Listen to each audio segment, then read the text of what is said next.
الحمدللہ وحدہ والصلاة والسلام علی من لا نبی بعدہ اما بعد فاعوذ باللہ من الشیطان الرجیم بسم اللہ الرحمن الرحیم وهو الذی مرج البحرین یلتقیان بینہما برزخ لا یبغیان فبأی آلاء ربکما تکذبان۔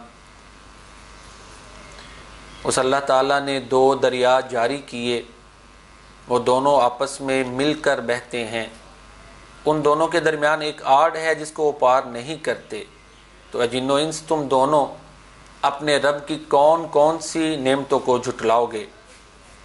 سورۃ الرحمن کی ان 3 آیات مبارکہ 19 نمبر سے لے کر 21 نمبر تک میں اللہ تعالیٰ نے اپنی قدرت کا ایک شاہکار بیان کیا ہے، اور وہ یہ ہے کہ اس نے میٹھے اور کڑوے پانی کے 2 سمندر اکٹھے جاری کیے ہیں، اور دونوں ایک ہی جگہ پر بہنے کے باوجود آپس میں مکس اپ نہیں ہوتے، خلط ملط نہیں ہوتے۔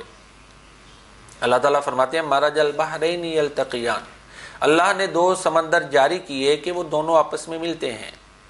He has let loose the seas meeting together بینہما برزخ لا یبغیان، ان کے درمیان ایک آڑ ہے جس کو یہ پار نہیں کرتے۔ Between them there is a barrier which none of them transgress۔ فَبِأَيِّ آلَاءِ رَبِّكُمَا تُكَذِّبَانِ، تو جن و انس تم اپنے رب کی کون کون سی نعمتوں کو جھٹلاؤ گے۔ Then which of the blessings of your Lord will you deny۔ سورۃ الرحمن کی ان آیات مبارکہ کی تفسیر کے تحت رفعت اعجاز صاحبہ نے اپنی تفسیر مفہوم القرآن میں ایک واقعہ نقل کیا ہے، اور یہ ہے کہ فرانس کا ایک سی ایکسپرٹ، اوشنسٹ، ماہر بحریات، سمندری علوم کا ماہر کوسٹیو، اس کا واقعہ ہے کہ وہ سمندری علوم اور پانیوں پر ریسرچز کیا کرتا تھا، اور ریسرچر تھا، سائنٹسٹ تھا۔ اس نے تحقیقات کی اور اس نتیجے پہ پہنچا کہ بحیرہ روم اور بحیرہ اوقیانوس دونوں کے پانیوں کے خواص ایک دوسرے سے جدا گانا اور ممیز ہیں، ایک دوسرے سے الگ الگ ہیں۔ ایک کا پانی میٹھا ہے، ایک کا کڑوا ہے، اور اکٹھا بہنے کے باوجود ایک دوسرے میں مکس اپ نہیں ہوتے۔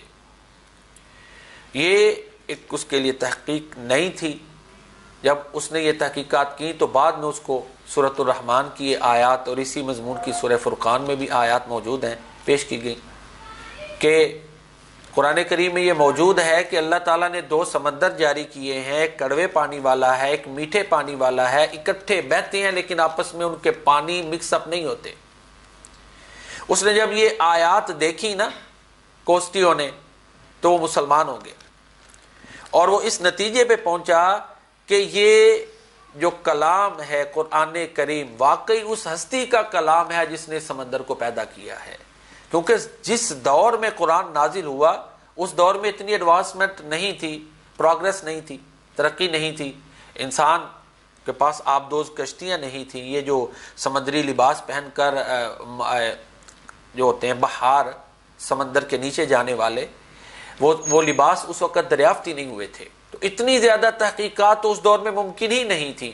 چنانچہ اس کے ایمان لانے کا یہ آیات سبب بن گئیں کہ واقعی اللہ ہی وہ ذات ہے جس نے ان سمندروں کو پیدا کیا ہے۔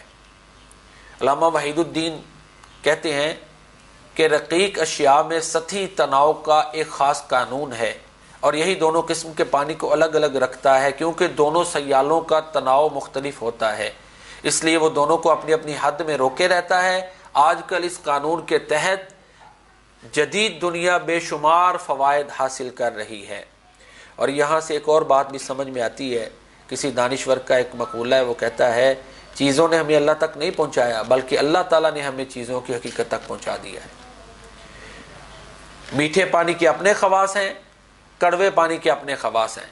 کڑوا پانی جو ہے اس سے ہوا صاف ہوتی ہے، اسی طرح مونگے، پلز، کورلز وغیرہ اس میں پیدا ہوتے ہیں۔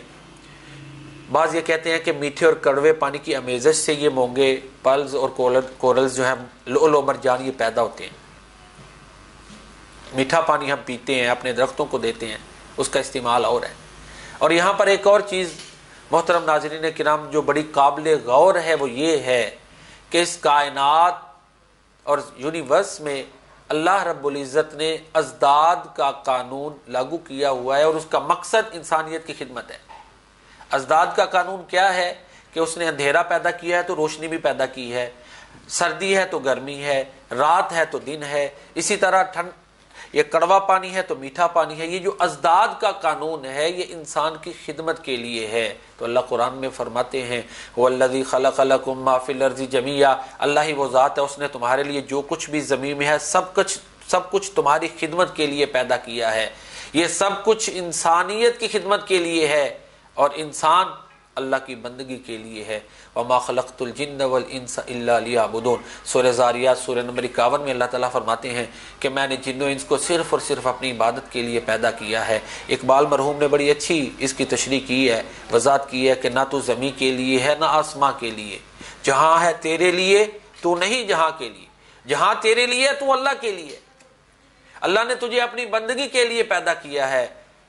اللہ تعالیٰ مجھے اور آپ کو اپنی بندگی اور عبادت کرنے کی توفیق عطا فرمائے۔ وما علینا الا البلاغ المبین۔